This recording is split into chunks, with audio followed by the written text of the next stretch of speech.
टेक्नॉलॉजीचं लिंकेज हे लावण्याची गरज आहे, एक भाग.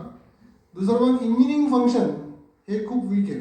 इंजिनिअरिंग फंक्शनमध्ये जे काही ॲक्टिव्हिटी व्हायला पाहिजे त्या म्हणजे माझ्या एक्सपेक्टेशनप्रमाणे त्या ॲक्टिव्हिटी होत नाहीत. कारण आता तुम्ही बघताय की गेल्या टेक्नॉलॉजीची ॲडिशन आपण 2010-11ला सुरू केली. ड्रॅगनमध्ये आपण जेव्हा एंटर केलं तेव्हा आपण टेक्नॉलॉजीला ॲडिशनला सुरुवात केली.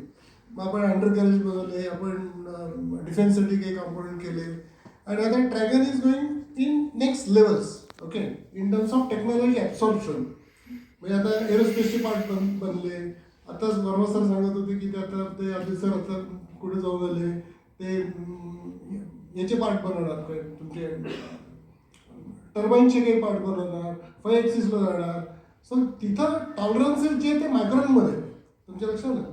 सेम गोष्ट तुम्हाला शारदने पण सांगितली की शारदच्या आता कस्टमर जो आहे ट्रम्पसारखा तो क्रिटिकल कस्टमर आहे. त्या क्रिटिकल कस्टमरला थोडंसुद्धा डेंट म्हणा, डॅमेज म्हणा, म्हणजे quality issue in terms of तुमचे बेसिक वेल्डिंग बिल्डिंग तर ॲक्सेप्टेबल नाहीच. परंतु ह्या लेवलच्या याला आता ऑर्गनायझेशन शिफ्ट होते आहे. नेक्स्ट तुम्ही आता ऑरिकचं एक थोडक्यात आपण ऐकलं. Auric is a joint venture of यशस्वी अँड भारती फायर, 2 कंपन्यांचं जॉईंट व्हेंचर आहे. आपण जिथं एकटं काही काम करू शकणार नाही किंवा करायला आपल्याला हे नाही अशा प्रकारचे जॉईंट व्हेंचर्स आपण आता फॉर्म करणार आहोत. आता हे आपलं पहिलं एफर्ट आहे त्याच्यामध्ये. याच्यामध्ये सगळी टेक्नॉलॉजी ॲब्सॉर्प्शन आपल्या टीमसाठी कम्प्लिटली नवीन होती, त्यांच्यासाठी कम्प्लिटली नवीन होती.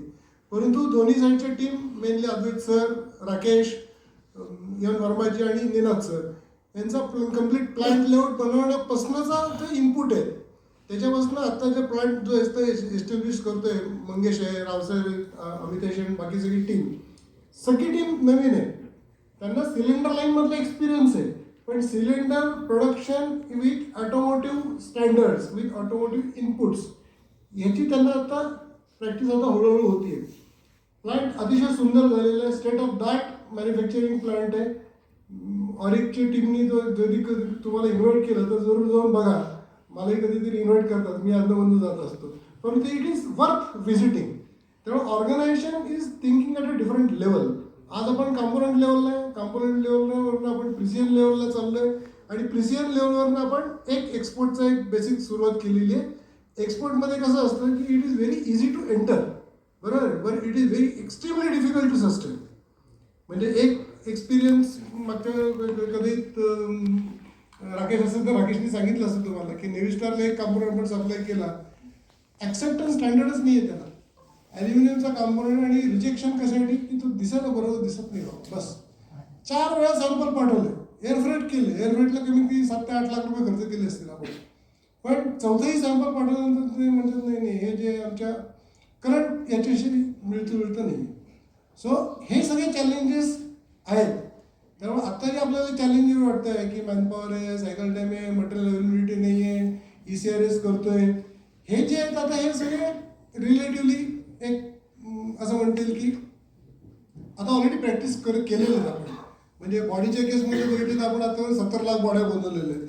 त्यामुळे बॉडीमध्ये विशेष असं मला काही असं दिसत नाही की त्यामध्ये अचिव्हमेंट म्हणून आपण काहीतरी दाखवू शकतो फारशी. सो त्याला डिफरंट लेवल ऑफ अचिव्हमेंटला आपल्याला सगळ्यांना जायची आवश्यकता आहे in terms of mainly quality, productivity. जसं संतोषने सांगितलं की आम्ही आयत्याच माणसात केलं. आता आयत्या माणसात केलं म्हणजे होऊ शकतं म्हणून झालं ना. म्हणजे 24 तासापेक्षा असं काही टाईम कोणालाही अवेलेबल नाही. मग बरोबर आयडिया आल्या, मग रेफरल बोनस आला, मग अजून काहीतरी आलं. So human mind works only Wien it is open. तर आपण ओपन माइंडनी सगळ्यांनी काम करा. मी ॲक्च्युली आज एक